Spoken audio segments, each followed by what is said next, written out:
Baik. Assalamualaikum warahmatullahi wabarakatuh.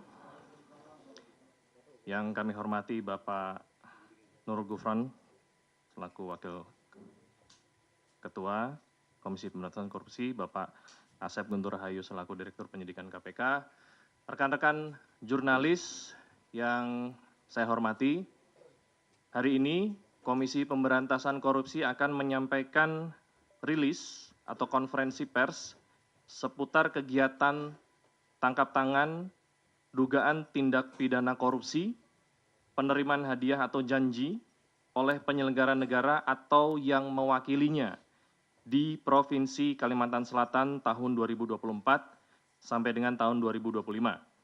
Untuk rilis lebih lengkapnya akan disampaikan oleh Bapak Nurul Gufron. Waktu dan tempat kami persilakan, Pak.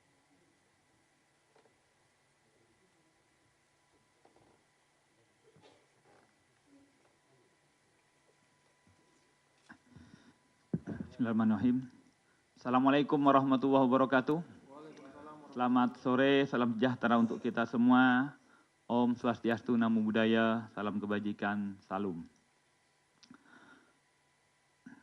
Kami dari pimpinan KPK akan menyampaikan konferensi pers berkaitan dengan kegiatan tangkap tangan, dugaan tindak pidana korupsi, berupa penerimaan hadiah atau janji oleh penyelenggara negara atau yang mewakilinya di Provinsi Kalimantan Selatan pada tahun anggaran tahun 2024-2025. Hari ini, Jakarta tanggal 8 Oktober 2024, KPK akan menyampaikan update kegiatan tangkap tangan terkait dugaan tindak pidana korupsi berupa penerimaan hadiah atau janji oleh penyelenggara negara atau yang mewakilinya di Provinsi Kalimantan Selatan tahun 2024-2025. Yang perlu teman-teman juga kami sampaikan alasannya kenapa kok baru hari ini, Pak, padahal tangkap tangannya sejak hari Ahad, hari Minggu tanggal 6. Karena prosesnya pembawaan baik tersangka, saksi, pihak-pihak yang kami amankan maupun alat buktinya itu melalui proses yang tidak bisa dalam satu penerbangan yang sama, sehingga baru terkumpulnya sampai tadi malam. Oleh karena itu kemudian kami baru kompes pada hari ini. Tetapi pimpinan KPK bersama jajaran penindakan telah melakukan ekspos pada hari Ahad sekitar jam 10 malam. Ya. Maka jadi dibawa ke sini sudah dalam proses selesai diekspos di pimpinan KPK. Kami lanjutkan. Jadi kegiatan ini bermula dari informasi yang diperoleh oleh tim penyelidik KPK bahwa pada tahun anggaran 2024 terdapat proses pengadaan barang dan jasa untuk beberapa paket pekerjaan di Dinas Pekerjaan Umum dan Penataan Ruang atau PUPR yang berasal dari dana APBD Provinsi Kalimantan Selatan tahun anggaran 2024. Bahwa terdapat beberapa paket pekerjaan tersebut, Dinas PUPR, dalam hal ini kepala dinasnya yaitu saudara SOL, melalui Kabid Cipta Karya saudara YUL, melakukan plotting penyediaan sejumlah paket pekerjaan sebelum proses pengadaan dilakukan melalui e-katalog. Dari hasil penyelidikan diketahui salah satu penyedia yang diplotting sebagai pelaksana ataupun pemenangnya untuk melaksanakan proyek tersebut adalah saudara YUD bersama AND, yaitu untuk beberapa pekerjaan. Pertama, A. Pembangunan lapangan sepak bola di kawasan olahraga terintegrasi Provinsi Kalimantan Selatan dengan penyedia PBJ-nya yaitu terpilih PT WKM dengan nilai pekerjaan sebesar 23.248.949.136 rupiah. Kedua, pembangunan kantor atau gedung Samsat Terpadu dengan penyedia terpilih yaitu PT HIU dengan nilai pekerjaan sebesar 22.268.020.250 rupiah. C. Pembangunan kolam renang di kawasan olahraga terintegrasi Provinsi Kalimantan Selatan dengan penyedia terpilih yaitu CVBBB dengan nilai pekerjaan sebesar 9.178.205.930 rupiah. Diduga pengadaan 3 pembangunan tersebut dilakukan atau diduga ada rekayasa yang digunakan ataupun direkayasa untuk memenangkan saudara YUD bersama AND agar terpilih menjadi penyedia paket pekerjaan tersebut. Apa yang kemudian kami temukan yaitu upaya-upaya pemenangan itu dengan cara pertama, pembocoran HPS, artinya HPS-nya disampaikan, dan kualifikasi perusahaan yang disyaratkan pada lelang. Jadi HPS-nya dibocorkan dan kemudian juga tentang prasyarat kualifikasi perusahaan yang akan dinaikkan lelang itu direkayasa. Kedua, rekayasa proses pemilihan e-katalog agar hanya perusahaan YUD bersama AND yang dapat melakukan penawaran. Ketiga, konsultan perencana terafiliasi dengan saudara YUD. Keempat, pelaksanaan pekerjaan sudah dikerjakan lebih dahulu sebelum kontrak ditandatangani. Bahwa atas terpilihnya saudara YUD bersama AND sebagai penyedia pekerjaan di Dinas PUPR Provinsi Kalimantan itu didasari atas sebuah komitmen fee sebesar 2,5 untuk PPK dan 5% untuk gubernur.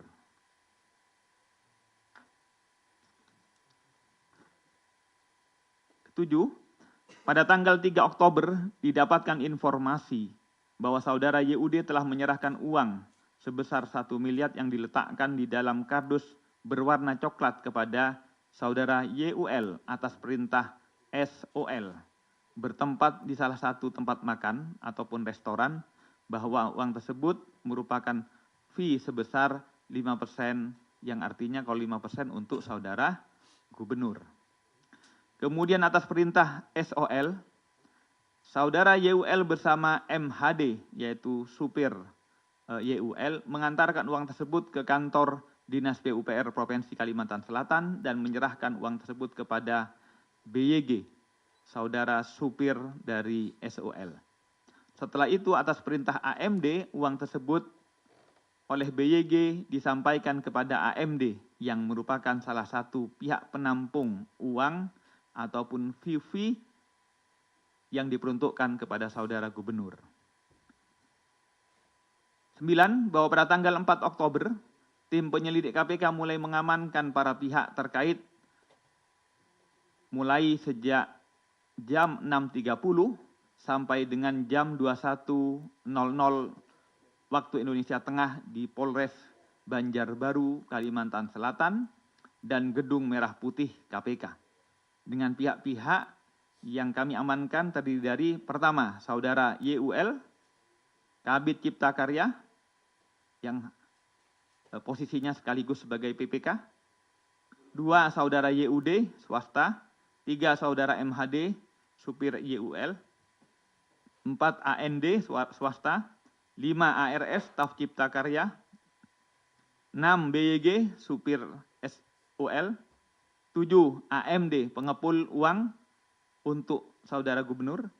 8, SOL, Kepala Dinas PUPR Provinsi Kalimantan Selatan. Setelah itu, penyelidik KPK juga mengamankan beberapa pihak yang terkait dengan pemberian dan penerimaan fee sebesar 2,5%, yang artinya untuk PPK ataupun Dinas PUPR Provinsi Kalimantan Selatan. Sementara yang tadi yang 5% untuk SHGB, untuk saudara gubernur. Di antaranya adalah pertama, 1, saudara FEB, dalam hal ini PLT Kabak Rumah Tangga Provinsi Kalimantan Selatan, yang sekaligus juga pengepul ataupun penampungnya. 2, Dwi, istri dari FEB. 3. IRH, Kepala Basnas Provinsi Kalimantan Selatan. 4.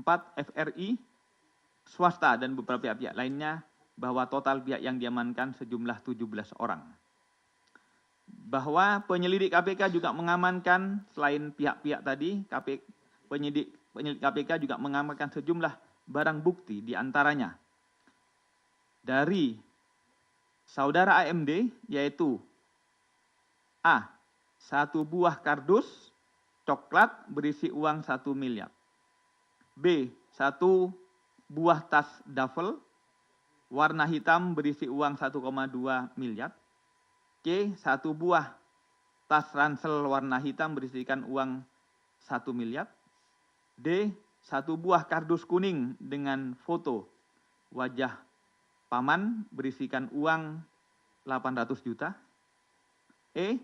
1 buah kardus bertuliskan Atlas berisi uang 1,2 miliar. F. 1 buah kardus air mineral berisi uang 710 juta. Dari saudara YUL diamankan A. 1 buah koper warna merah berisikan uang sejumlah 1 miliar. B. 1 buah koper warna pink berisikan uang sejumlah 1,3 miliar. C. 1 buah koper warna hijau bertuliskan YUL 3 yang berisikan uang sejumlah 1 miliar. D. 1 buah koper warna hijau bertuliskan YUL 4 yang berisikan uang sebesar 350 juta. E. 4 bundle dokumen yang diduga terkait dengan perkara. F. 2 lembar posit berwarna kuning bertuliskan logistik paman. Titik 2 200 juta, logistik terdahulu 100 juta, logistik BPK 0,5%. 3. Dari saudara YUD yang kami amankan A. 1 lembar slip setoran atau transfer clearing inkaso Bank Kalsel berwarna merah muda dengan keterangan setoran tunai sebesar 600 juta rupiah. Keempat, dari saudara FEB kami amankan diantaranya A. 1 buah koper warna pink berisikan uang 1 miliar rupiah. B.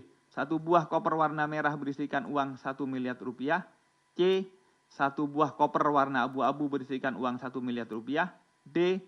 1 buah kresek hitam besar yang berisi uang sebesar 500 USD dan 236.960.000.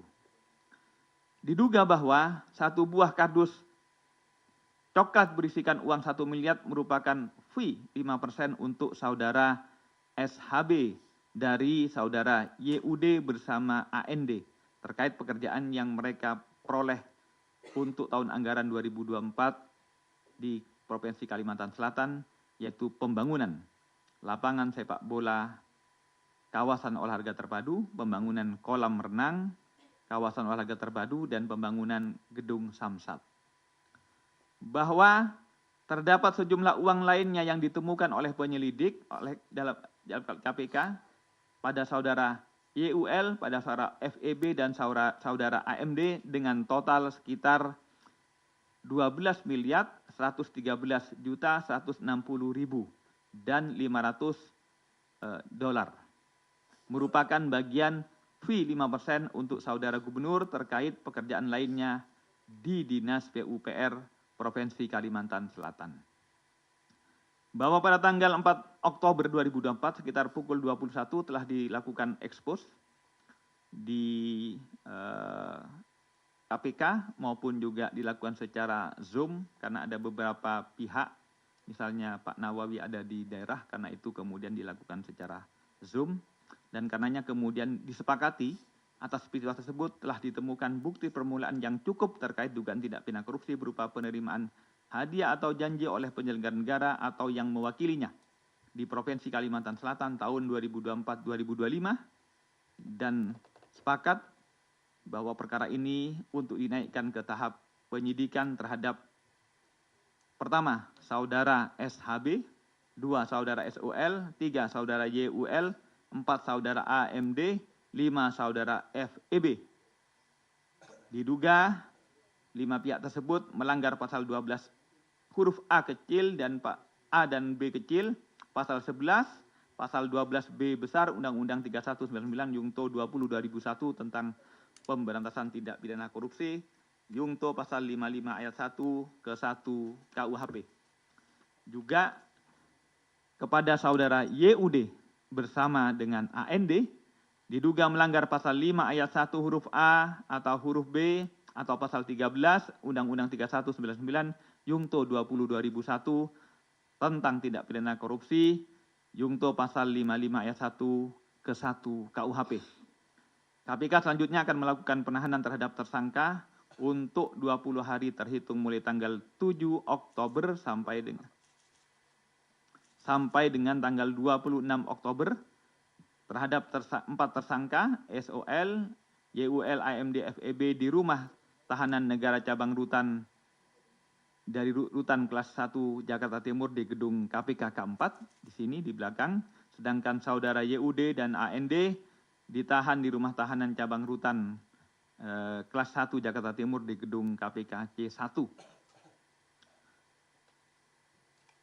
Sampai dengan saat ini, penyidik KPK masih terus juga mencari dan mengamankan pihak-pihak lainnya yang bertanggung jawab yang belum dibawa oleh KPK pada hari ini. Terakhir, sekali lagi, KPK menyesalkan dan turut merasa sedih atas kejadian ini. Karena KPK sekali lagi berharap tidak akan lagi ada OTT karena tidak ada korupsi. Karena kami berharap sekali lagi keberadaan KPK adalah ingin membersihkan Indonesia dari korupsi dan mudah-mudahan ke depan tidak akan lagi ada korupsi-korupsi yang mencederai semua elemen bangsa ini. Demikian yang dapat kami sampaikan. Saya kembalikan ke Mas Tesa. Wassalamualaikum warahmatullahi wabarakatuh. Waalaikumsalam warahmatullahi wabarakatuh. Baik rekan-rekan sekalian, kami berikan kesempatan untuk teman-teman menampilkan barang bukti yang telah diamankan oleh teman-teman penyelidik.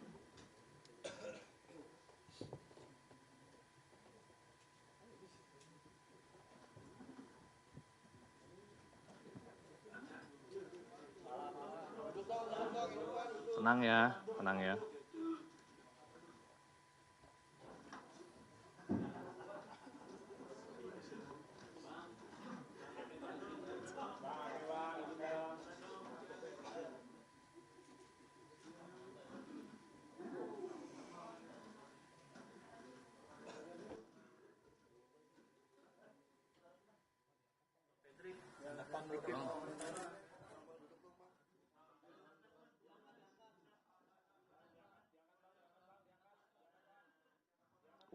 Uangnya aja yang diangkat, uangnya aja. Ambil 2 gepuk. Oke.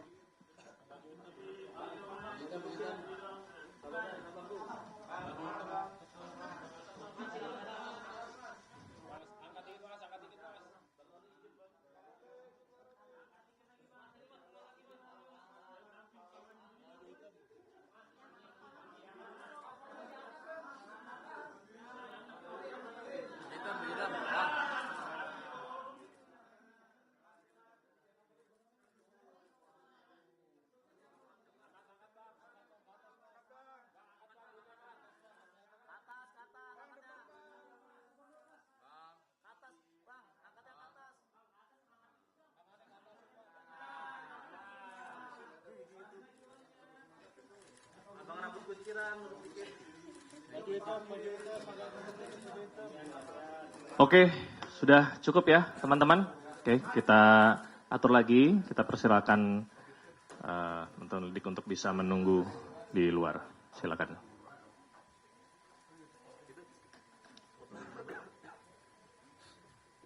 Ya, tunggu aja di luar. Baik rekan-rekan sekalian, sekarang dibuka sesi tanya jawab seputar perkara yang telah dilakukan kegiatan tangkap tangan. Jadi hanya seputar perkara yang dilakukan tangkap tangan. Silakan, Mas Chandra. Iya, mau nanya soal gubernurnya kenapa belum ditangkap? Apakah dia kabur dan apakah KPK sudah menetapkan status DPO kepada dia? Terbilang beberapa kali OTT KPK menetapkan status DPO kepada orang-orang yang tidak bisa ditemukan. Terus uang-uang yang ada di depan ini apakah untuk pencalonan istrinya Paman Birin, si Gubernur Kalsel? Karena terbilang istrinya dia sedang menyalonkan diri di Kalimantan Selatan. Itu aja. Oke, lanjut. Saya Yogi dari Harian Kompas. Izin Pak Gubernur. Yang pertama kan tadi ada beberapa kode-kode yang digunakan, yaitu ada tadi Paman, kemudian Atlas ya. Mungkin boleh dijelaskan itu, kan biasanya Pak Asep juga menjelaskan tuh.